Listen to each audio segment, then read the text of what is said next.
You enjoy podcasts. We know because you're listening to one. Hi, I'm Jason Falls, the executive producer of the Marketing Podcast Network. We love podcasts too, so much so that in addition to providing you with the great episode you're listening to, we also help businesses, brands, and even individuals produce their podcasts. MPN Studios offers podcast consulting and production services to help you get you or your business its very own podcast. We've helped dozens of smart people, advertising agencies, and brands develop podcasts. All you do is record your content or interview. We take that and deliver a professionally produced audio or video episode complete with show notes, transcriptions, and even promotional clips to use on social media. And our monthly subscription prices are hard to beat.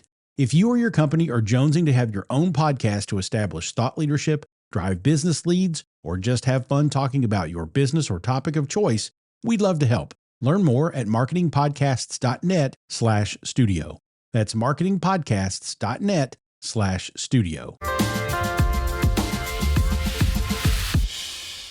Hello, I'm Ian Truscott. You may know me as the host of the Rockstar CMO Effing Marketing Podcast, but I'm here to share that we're kicking off the inaugural MPN Podcast Awards, which will be hosted by Gordon Glenister, podcaster, author, and the Don of influencer marketing. What say you, Gordon? The Marketing Podcast Network is a community of marketers who podcast. And we thought it was high time to recognise the podcasts that we love, marketing podcasts. But these awards aren't just about the shows on our network. The MPN Awards are open to all marketing podcasts. And this is our chance to shine a light on the voices right across the entire marketing podcast community. So don't delay. Enter the MPN Awards. You heard Gordon. Let us know your favourite marketing podcast and enter at mpn-awards.com or follow the Marketing Podcast Network on LinkedIn for all of our updates.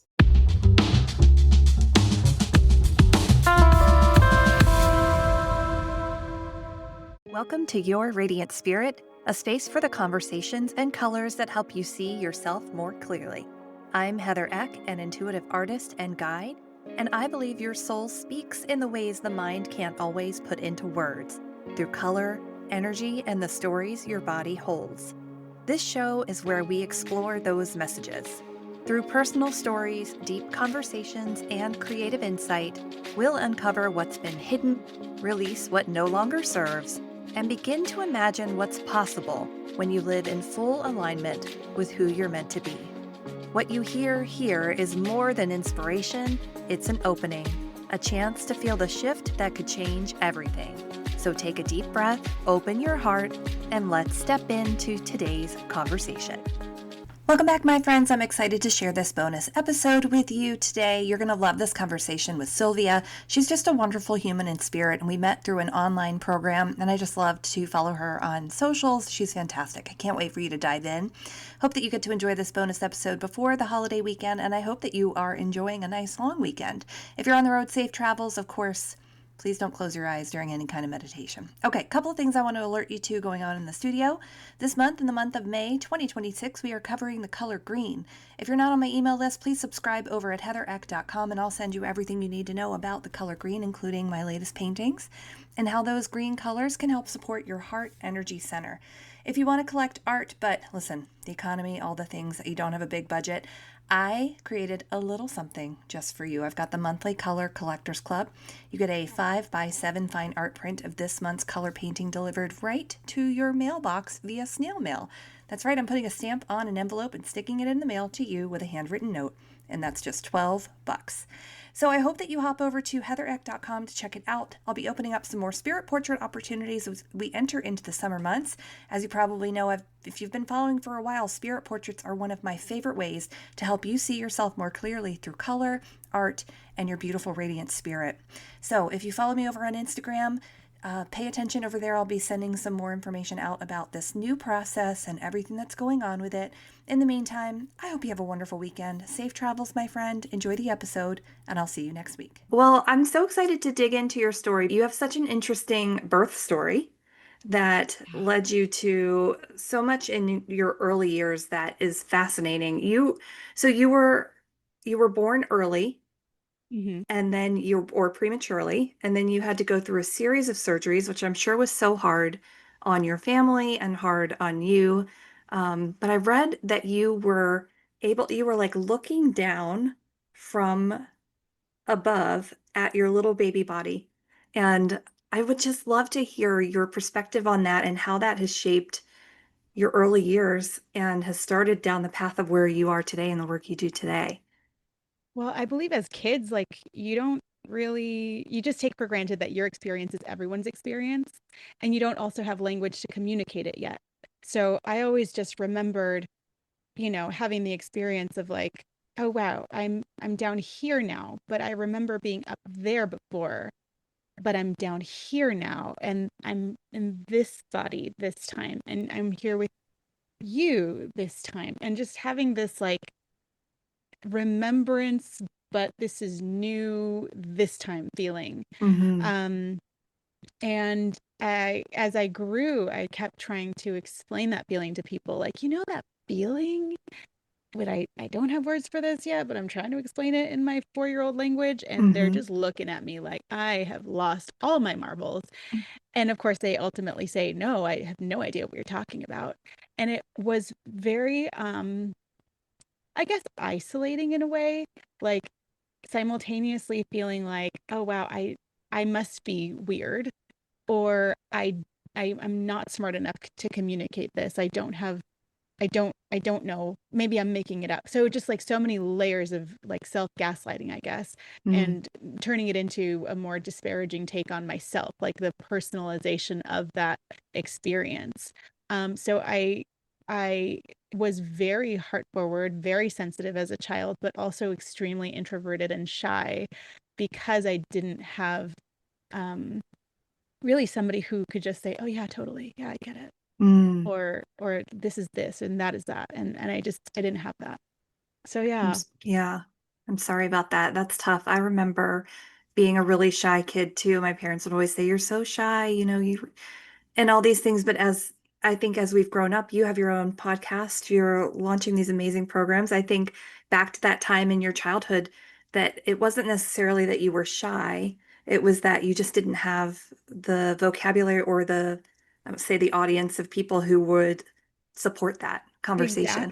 exactly, and through no fault of their own, right? I mean, it feels like if you're an alien in a foreign land, then you're automatically um literally a fish out of water. Like you might be light years ahead of the people around you, but it's Hmm. still going to feel like an outsider's experience. Hmm. And exactly right. I've had a very interesting time of becoming the woman I am today. But it's one of those things that you could just look back and see how every single thing has been useful and on purpose. And I think that's such a big part of what I teach now. Yeah. So no wasted experience is a huge thing that I believe and teach. Yeah, I believe that as well. I believe that as well. I think we have to go through certain experiences because we're pulling something from it that's meant to be used in the future. Yeah. And nothing is wasted because I think that that God, the universe, will pivot and help support us along the way, Hmm. no matter what path. You've had a couple of different lives. You were an actor, photographer, now, psychic medium. You've been a psychic medium your whole life, but a lot. Yeah, and even that ownership was something that I had to grow into as well. I Yeah. mean, they start you off when you're so little. What do you want to be when you grow up? Let's choose the one thing, and it's such a limiting perspective. Now, as a mom of two kids, it's like, let's maybe scrap that question and just explore what kinds of things do you want to do? What kind of person do you want to be? Not what job description do you want to be? Like, that's such a limiting way to look at it. And Hmm. as I was growing up, it was me trying to fit myself into boxes that I didn't fit into. And then again, deciding that I was the defective one, Mm. that because I didn't fit anywhere, I must be, you know, not driven enough or not smart enough, or, I wasn't looking hard enough to where I fit. Um, and yeah, again, just deciding to embody just the person I am has been such a journey in decolonization and deconstruction of all those ideas. Hmm. Yeah. What I liked about something you said on your website too was that you felt like the world that you were born into didn't match what you knew to be true. And I'm so curious, as a young person, what you looked around and observed and thought, well, this doesn't feel quite right. And I think a lot of that awareness is informing what's happening today, in today's time. And I want to dig into that a little bit because how did that inner knowing then sort of shape where you have gone or shaped the path, I'll say paths that you've taken now to this point? Mhm. Um, I see energy a lot like currents, and I could Mm, see layers of different currents happening at different frequencies, and so much can be true at the same time, right? okay. So if you go just a little level deeper, then you see it this way, and then if you go another level deeper, you see it a completely different way, while both are true and you can see both of them. So when I was a child, because I was such a fish out of water, and adults, trusted adults, were telling me that no, it was this way, there was a level of dissonance there because I understood at that time the energy of it. I could, again, I didn't have words to communicate Yeah. that. But whenever I would observe a dynamic relationally, for example, I would quote unquote magically have exactly the right words to say to those adults. And I had the experience frequently of leaving the grown-ups completely astounded and gobsmacked by whatever I was saying as a 4, 5, 6 year old, whatever. And then having that second of not knowing how to process what I had just said, because there's absolutely no logical reason that I would have or should be able to have that level of understanding and insight. And um, that also made me really far removed from kids my age, because Mm. when you have that depth of understanding of humanity, you don't really know what to talk about with children. So making friends was really hard. Um, and understanding, um, just trying to have a regular conversation. I guess it's a lot like walking out around the world completely unmasked in a world full of masked people, Hmm. with neurodivergence or whatever, because you understand things so intrinsically and people don't understand why you're out here calling things out. It makes people really uncomfortable. But that was what felt true to you. Exactly. Exactly. And I knew that I was hitting a nerve and not understanding why they wouldn't just meet me there or tell the truth too, or, like it just felt like, why is this so hard? Why are you Mm. making this so difficult? The truth of the matter is this. Why are you acting like it's that? It doesn't make any sense. So again, the experience I had of everything is I'm in a world that makes zero sense to me. And if Mm. people would just tell the truth about it, if people would just meet me where I am, this could be so much more fun. This could be so much easier. This could be so much more loving. Why are you making this so hard? So that it was a very high degree of frustration. Yeah. Um, and um, and I, for in terms of like relating to other people, I didn't get funny or know how to even hold a conversation well into college and in the years after that.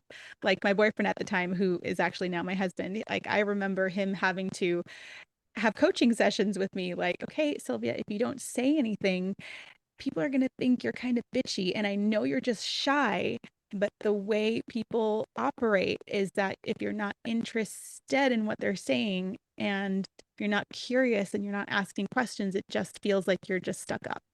And I would get so upset because it's like, why can't they see that I'm just listening? Why can't it just be enough that I'm present and open? Why is it, why isn't, why are people judging me so harshly and I'm just existing?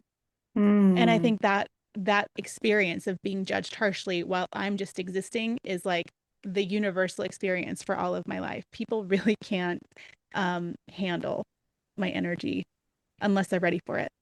Interesting. Yeah. I imagine that was really hard for you because you were simply sitting in a space of trying to take in, extra sensory information. So not just, hey, nice to meet you. What a lovely perfume. What a pretty sweater. It sounds like Yeah. you are interested in crochet. I love that about you, but you are also experiencing probably their emotion, their energy, where they're feeling stuck, whatever, like whatever is going on with them.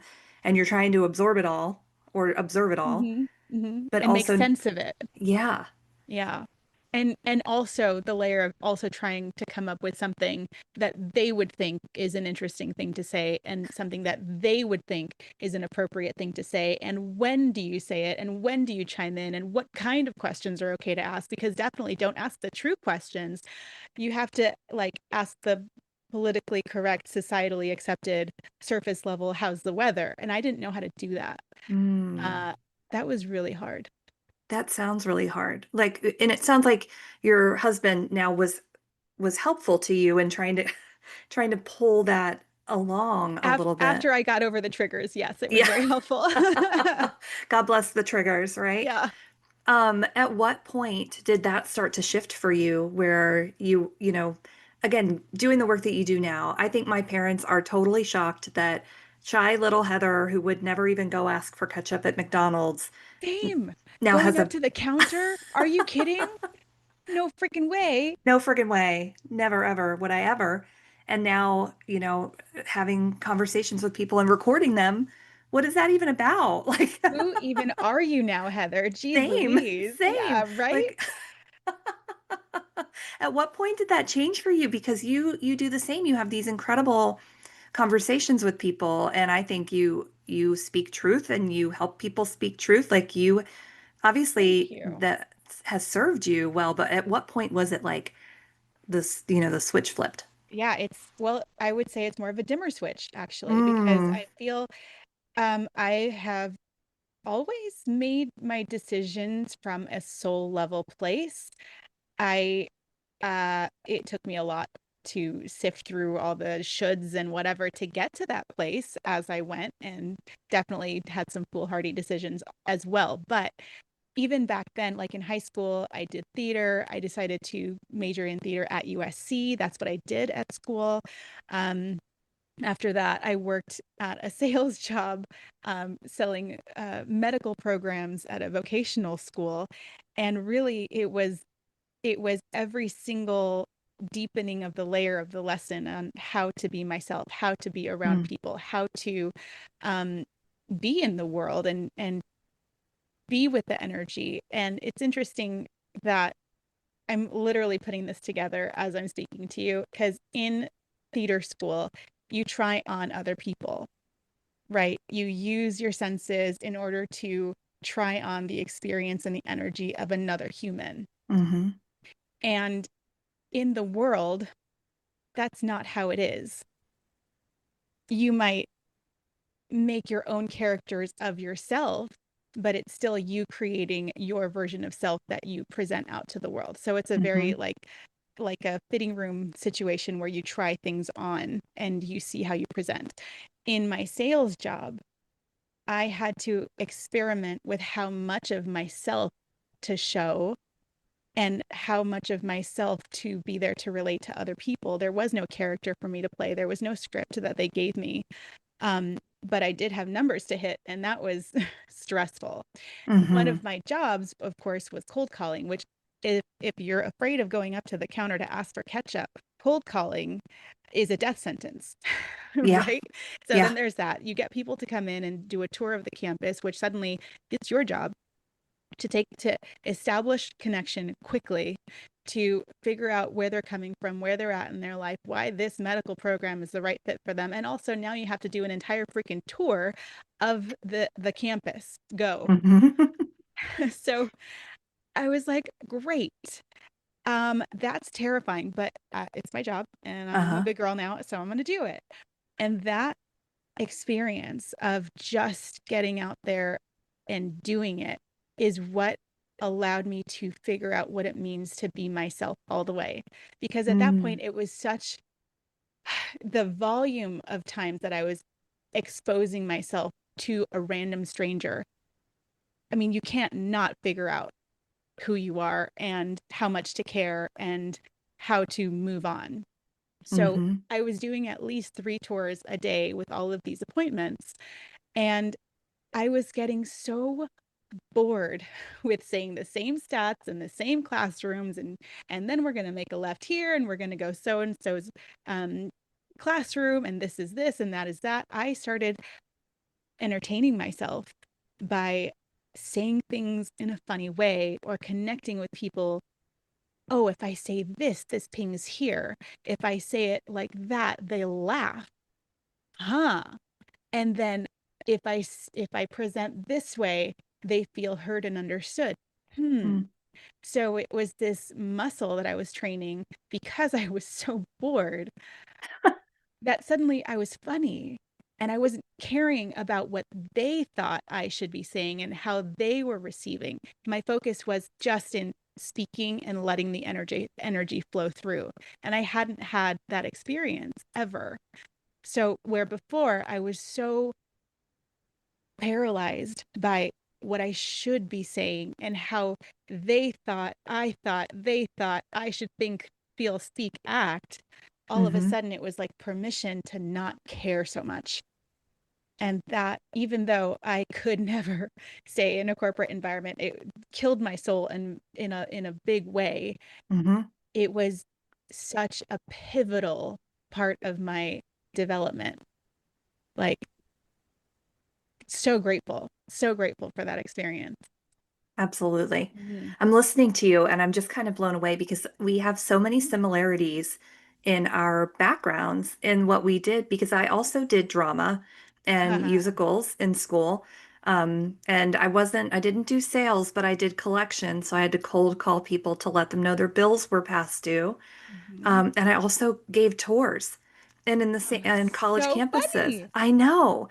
And similar to you, I had to figure out how to be myself in that setting in a way that was entertaining, because I didn't really know what I should be doing at all, or even how I got into that spot to be giving tours.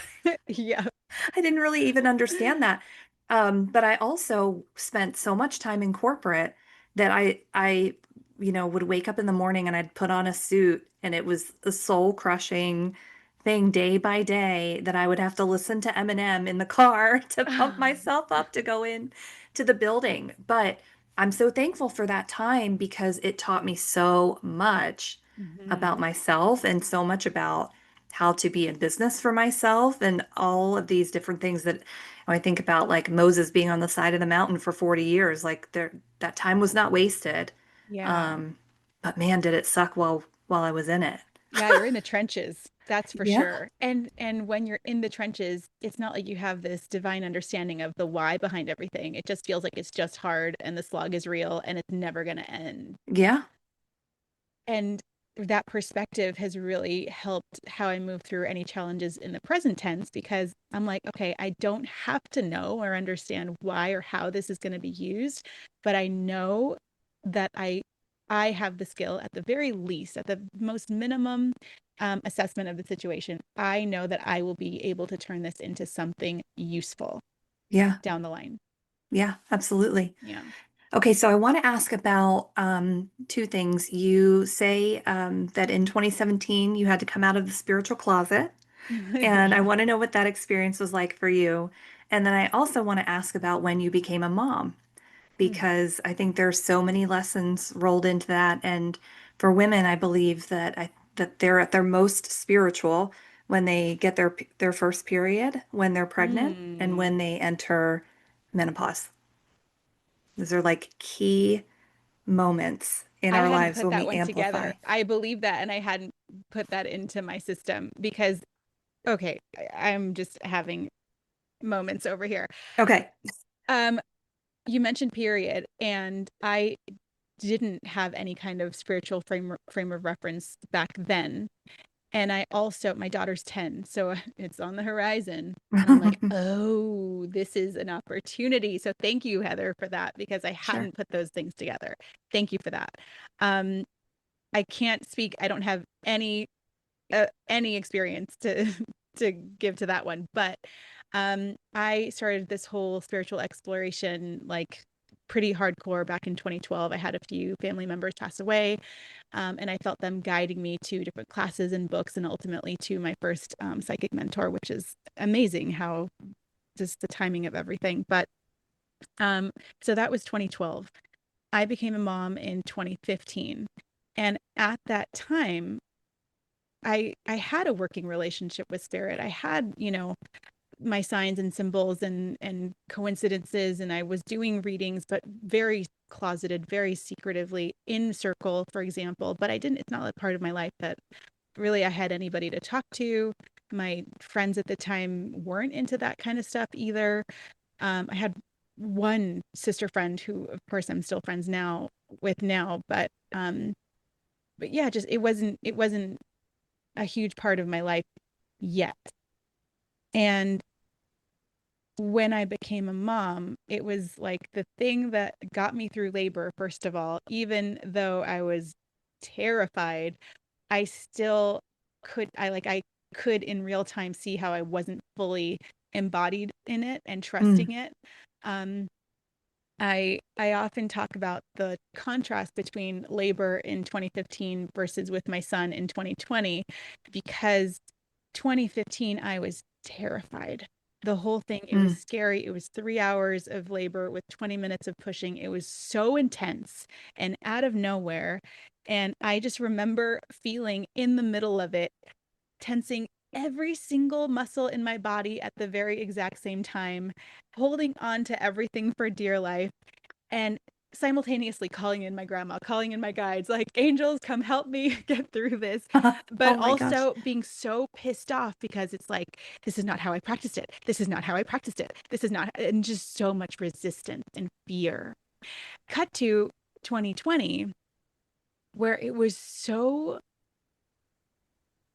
magical. It was so easy and gradual and trusting, and it was this experience of just being the open channel, co-creating with the universe that I had dreamt of 5 years prior, but wasn't able to hold. And in that experience, I didn't push not once. My body just did it. It was 5 hours of the most beautiful, gradual contractions. And then I was like, oh, this is transition, and I understand what's happening in my body, and I feel the Wow. energy of the universe. And it was like that. And it just to have those two experiences to sit with the contrast, it's such a lesson in moving with the contractions of life, right? When we're afraid and not being with just whatever it is, it tenses everything up and it makes it even more painful. Whereas if you can just learn to move and breathe with it and just be with the contraction, the pain, the whatever feeling is present, it will pass and it will move more smoothly, and you will be able to work with whatever is in front of you. So that's my labor experience, the lessons from there. Wow. So what happened in between to get me there is, I don't know, I think my daughter was about a year and a half. I had a friend who was doing online dating, and she was like, I wish there was a way to like vet these people before I go there. Like, are these safe men? I don't know what I'm getting myself into. And I at the time was like holding my daughter for naps. She's just like sleeping on me, and that was a whole other thing. The sleep. Anyway, that's a whole other rabbit hole. Ooh, girl. But I was like, hey, well, actually, I used to be able to do this thing where I can tune into a picture, and like, who knows if it's going to work? Like, I haven't been practicing. It's like years and years ago at this point. Like, I could see what happens. And she's like, yeah, okay, let's do it. So she gave me some pictures, and it was like nothing I had felt before becoming a mom. It was an instant flood of information with energy and sensory like input and specific hits, this and this and this and this. And she just looked at me with her jaw on the floor like, Sylvia, you're spot on. You're spot on with every single thing. And at that point, it was like, oh, I am? But I haven't been practicing. Like, it's not where my energy has been. And it was at that moment that it was like, oh, maybe it doesn't have to be hard. Maybe it's not about the effort. Maybe it's not about the grinding and the efforting and the forcing and the attention. It can just be as natural as looking out a window. Mm-hmm. And that was the beginning of, oh, maybe this is something that I could do. Because at that time, I had been in the after experience of working with my husband. We were a photography team. He was the photographer. I was like the creative support, client liaison, art director, stylist, doing all the things behind the scenes. And when, we had our daughter, it was a shift for sure in the entire dynamic. And obviously that wasn't going to work anymore. But it was figuring out what my next step was. So then in that moment, it was like, oh, maybe this is my thing. Maybe this is how I can be useful. And yeah. So, and then from there, I started just announcing to small groups of friends, like, hey, I'm gonna do some free readings if you like. And I'm available, And then I posted secretly on Fiverr, if anybody would like a reading, I'm going to do it for $25. And that was terrifying. Like charging Yeah. any money, and then $25. Oh my gosh. Oh my gosh. What if they don't like me? Yeah. Doing that was the next step. And then when I just kept getting consistent, spot on feedback, then at that point I was like, okay, well, everyone on Instagram and Facebook, I do this, and it's a thing that I do. And if you would like to come work with me, I could. And at the time, I was way too shy to even be on camera. So it was email me a picture and I'll tune in for you, and then I'll type a thing and I'll send it back to you. Oh So my gosh. it's been an evolution. Yeah. Amazing. How do your gifts operate? So, you say you're a psychic medium, but what are the ways that you receive information, your clairs, if you will? All of them. It's primarily they come in pretty simultaneously. It's Okay. primarily vision, hearing, and claircognizance, Uh-huh. but it colors in like a symphony, and it changes based on who I'm reading. So it's interesting to see who comes in a certain way. Uh, and it's also interesting that the supporting senses also paint a picture that clarifies or supports or refines the initial input. Okay. It's fascinating. It is fascinating. Yeah. Yeah. Wow. So what is your day-to-day like when you go out into the world? Do you turn it on, turn it off, or dim your dimmer switch when you are out in public? Definitely, definitely. Otherwise, it's just way too much. And I always know that I may have forgotten to get spiritually dressed, as they call it, if I'm suddenly way overstimulated and way overwhelmed and my fuse is super short. Like, I'm Mm-hmm. like, oh, forgot one crucial step. Whoops. Yeah. But then, of course, when I notice that, then I know exactly what to do and I know how to move myself through. Mm-hmm. Something I teach, though, is that I always emphasize the physical, like manual, like operating manual first. Like if you haven't eaten anything that day, or if you haven't had any water that day, maybe Mm-hmm. do that first before, you start poking around in the energy. Yeah. Yeah. Yeah, for sure. Hmm. I want to go back to something you said earlier that you make all of your decisions from a soul level, and your business is soul level human, and your Hmm. podcast is Hmm.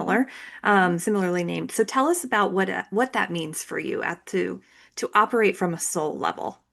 Yeah. I believe, well, I know that the soul level is the most true, most expansive, most courageous, most present, wisest version of you.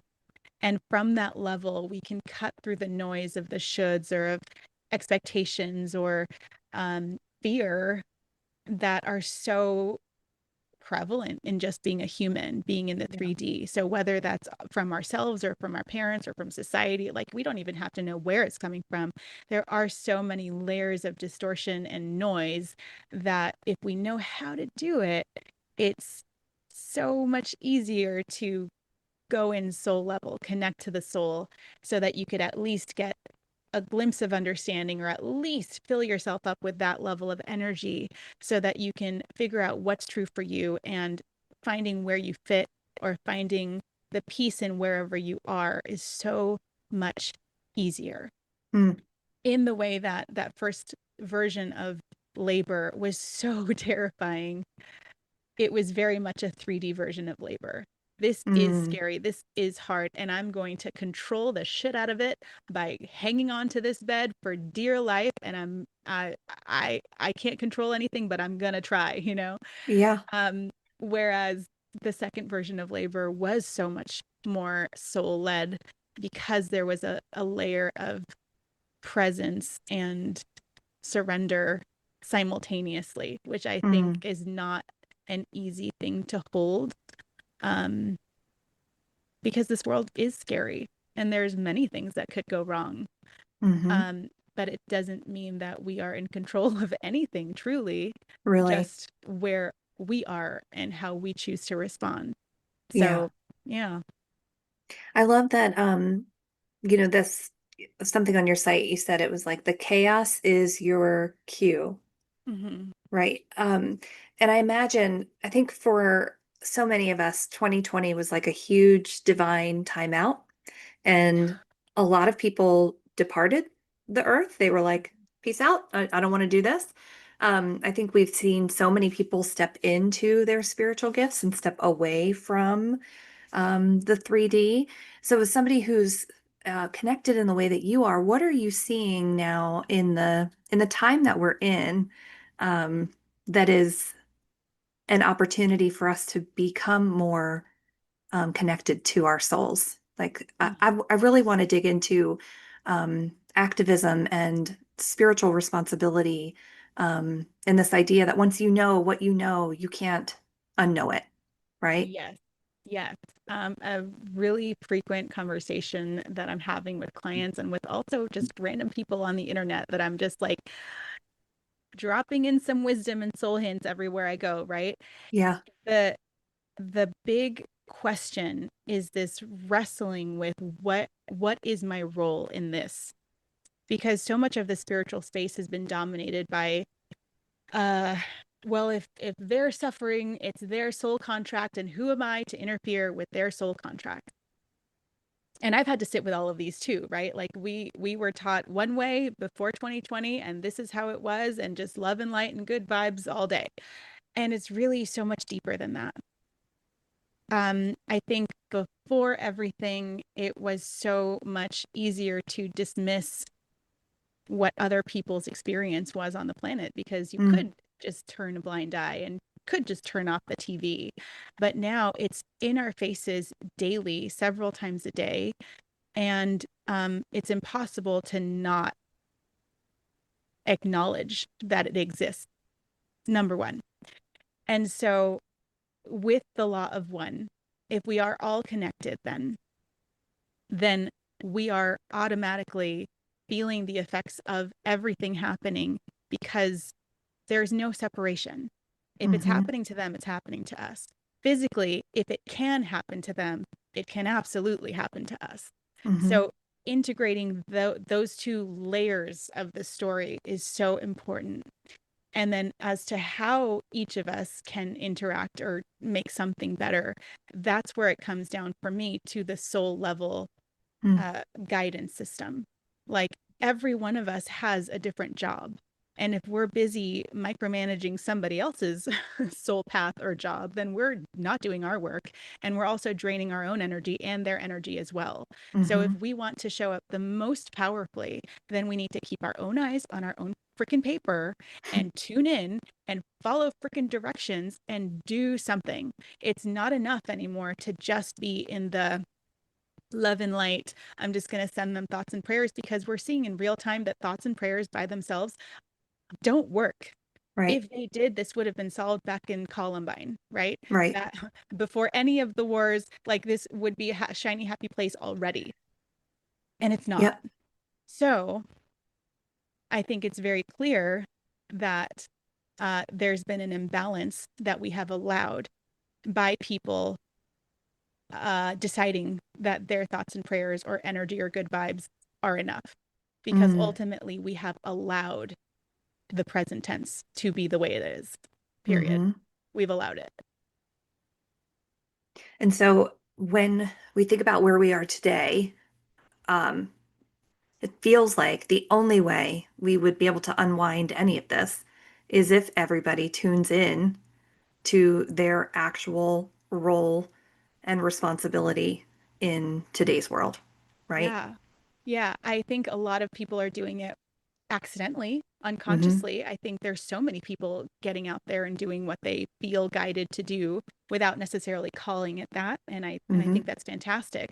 And the reason that I have my course, my Lighthouse course, is because there is a way to do that on purpose Mm-hmm. without having to wait for the idea or wait for the inspiration or wait for, I don't know, something to fall apart to be used in some way. We can be proactive in figuring out how to get quiet and reach out for or receive that guidance so that we know exactly what we're supposed to be doing proactively. Mm-hmm. And such, I can't have this conversation as well without having to mention the fact that we are learning so much about how the way that we were brought up or the way we were taught about the world was only ever part of the picture, that many of us are deconstructing from many layers of programming, whether it's capitalism, white supremacy, religion. There's so much Yeah. happening that we're discovering now in real time. And with so much truth coming to the forefront, there's also going to be the resistance to that truth. You Mm-hmm. know, many people are crashing out with their illusion of the world as they thought it was, just being dismantled before their eyes. And also there's the systems that benefit from the way it's always been that are going to be in resistance to those systems being, you know, destroyed. Yeah. So there is so much happening. And that's why I double down on the idea that we all each have our own journey, and it's so intertwined with our own healing and with our own shadow work, Mm-hmm. that we can't be as effective as we want to be. We can't build that peaceful world until we tell the truth about the way that it's been Mm-hmm. and sit with in our own body how we've been an active participant in all of those systems. Yeah. It's so much work. Why did we come at this time? Like, simultaneously, it's like, oh my gosh, what were we thinking when we signed up for this? And at the same time, it's like, what a time to be alive. What an opportunity this is, right? And Yeah. those, you can have the same two feelings in one instant. Absolutely. I just It's said a that the lot. other day. I was like, what a time to be alive. And Mm. also, why did I pick this time? And also, when I look back at like past life experiences, I'm like, no, I think all signs pointed to this. Like I've been Yeah. around for so many of these Yeah. periods where there's a role to play. And, you Mhm. know, at least for me this time, I really want to make sure that I get it right. Mhm. As close to that as I can. Yeah. I want to ask you to, um, so two things. I want you to share more about the Lighthouse program that you've created, and that you is available to join at present, but it may will you close the doors at some point and then So reopen? it's already happening for round one. I'm going to have another door open session in October before Okay. the end of the year, and probably the next one will be in January.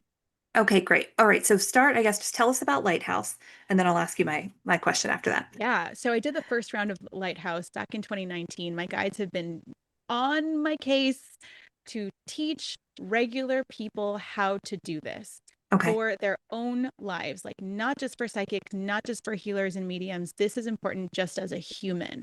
How do you be in the world and find out where you fit as a human being and start to work with your energy for your own, you know, lineage healing and or making decisions? Do you move here or do you stay there, and do you change careers, right? That's what I thought it was. As it was already really important. I could see at the time, oh wow, this is a really huge tool just for human beings. But with everything that's happened since then, two things. I kept trying to bring it back before 2025. My kids were smaller, my energy was all over the place. I see now why it wasn't the time. Mm, It was perfect timing to see in 2025 where we are now and understand, oh, this is why. This is what the lessons are for. This is what Lighthouse is for. This is why people have to be able to live from a soul-led place, to have the absolute courage and clarity that they require to show up to the task at hand. This is not an easy ask. Yeah, look around and then, yes, trust that you're exactly where you're meant to be. I'm sorry, what? Okay, coming right up, bruh. You know? Yeah, no, that's the assignment. That's the assignment, to hold your own level of safety and connection, no matter what the outside world is doing. And with all of my lessons, anything that I have ever taught or given to anybody else, it's because I have been through the ringer with that lesson, and I have been behind the scenes feeling things around and figuring it out on my own. And it's everything around all of it. It's go time. That we don't have time for the doubt. We don't have time for the insecurity or the fear or the second guessing. It is go time. And it's never been more crucial or more important that we know how to connect with ourselves and each other on this level. Yeah. So yeah, join Lighthouse. It's back into it in next month. All right, so you talked a little bit about how it was different from 2019. What sorts of transformations or lessons can people expect to get out of Lighthouse? Yeah. So most people who come in have been in a crossroads experience, whether it's a big decision that they feel looming, or they are overwhelmed by the world and don't know how to navigate it or how to integrate all the energy or second thinking. It's a matter of learning how to tune out the noise, tune out everybody else's energy, so that you can connect to your higher guidance and then be in a place to receive instructions with the trust and confidence to then follow directions. There's several layers of what that looks like. And so much of it really is the foundation of establishing trust. You with yourself, 3D. If I say I'm going to do something, here's the level of integrity that I am available for in my life. And then building trust with the universe. Here's the language of the universe. That's your intuition. Here's what it looks like to receive this information, whether it's a sign or symbol that you can understand or your own blueprint of your own clairs. This is how it works. This is how it feels. This is how you can work with it. This is how you can have a conversation. And then after that, having the written log of feedback. Okay, if I do it this way, this is what happens. If I do it that way, that's what happens. Just like me at the sales job. When I do it this way, this is what it feels like. But having a concrete written log, like an experiment. The whole thing is a scientific method. And that's why I think this experience for me is so crucial. My dad's retired. He's a math professor, college level. And so I was in calculus before my sophomore year of high school. Like I said, I know how to math. My brain can do it, but I don't wanna. But I also understand how to speak both languages. I can speak that language of energy and I can speak the language of logic. And to move through the world in a responsible and grounded, sustainable way, where you're not having a psychosis and, moving to Indonesia because your guides just said so one day. You have to have a foundation of logic and understanding and education and critical thinking. Ooh, I'm getting chills on that. Thank you. So yeah, I it's very much, again, soul level human. You cannot write one off and say that you are walking the path of both, that fully integrating both. I find that the most powerful we can be is as human as possible and as soul as possible, and bringing those two together. Yes, I agree with that. I love that.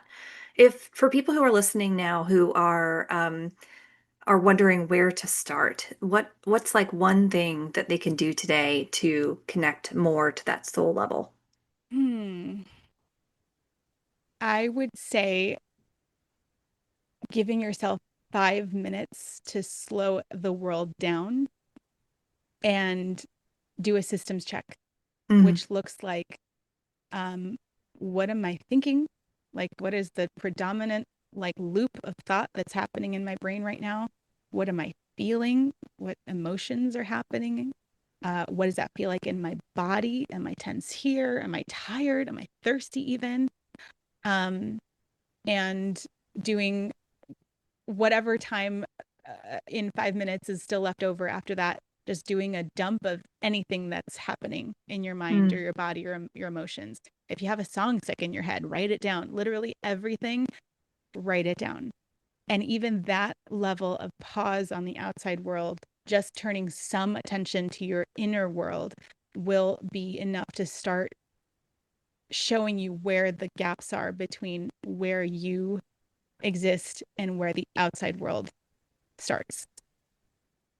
That's such a powerful exercise. I feel like that is a really helpful way to just check in with yourself, even, every couple of hours. How am I feeling? To build that library even of the things that are coming through. Because like you said, if there's a song stuck in your head, that's one of the primary ways that my guides communicate with me is through music. Yeah. And if I wake up with a song in my head, I know, oh boy, there's something special with this. Yeah. I love that.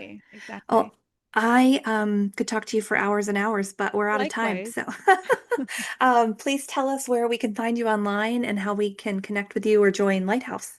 I am primarily on Instagram and TikTok at I'm Sylvia Beatrice, and link in bio. Basically, it has all of my info for my free thing. I have an $11 meditation for you to align with your highest self and the most powerful timeline that you can help us activate.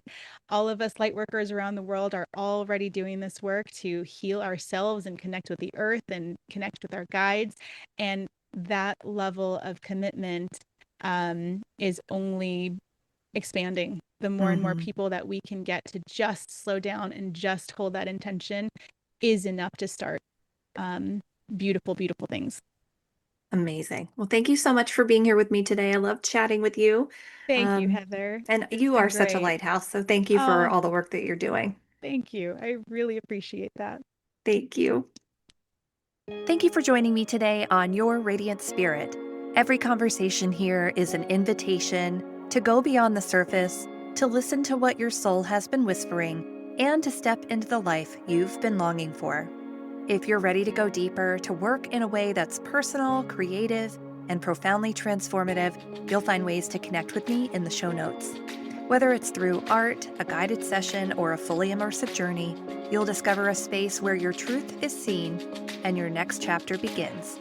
If this episode spoke to you, it would mean the world if you shared it with a friend, left a review, or subscribed so more people can discover the conversations we have here. Until next time, my friend, keep noticing the colors, the moments, and the nudges. They're all leading you home.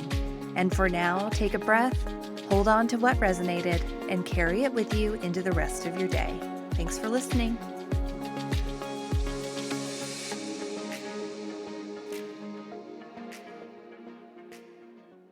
You may know you're listening to this show along the Marketing Podcast Network, but did you know there are other great shows on MPN to help your business? Heather Eck hosts an amazing show called Your Radiant Spirit. Heather, tell listeners about the show. What if the colors you're drawn to, the creative urges you ignore, and the quiet intuitive hits you brush off are actually trying to tell you something? Your Radiant Spirit is the podcast that helps you listen and live with greater clarity and purpose. And where can people subscribe? You can find and subscribe at heathereck.com/yourradiantspirit on marketingpodcast.net or search for it wherever you get your podcasts. You heard her. Go subscribe. This podcast is heard along the Marketing Podcast Network. For more great marketing podcasts, visit marketingpodcasts.net.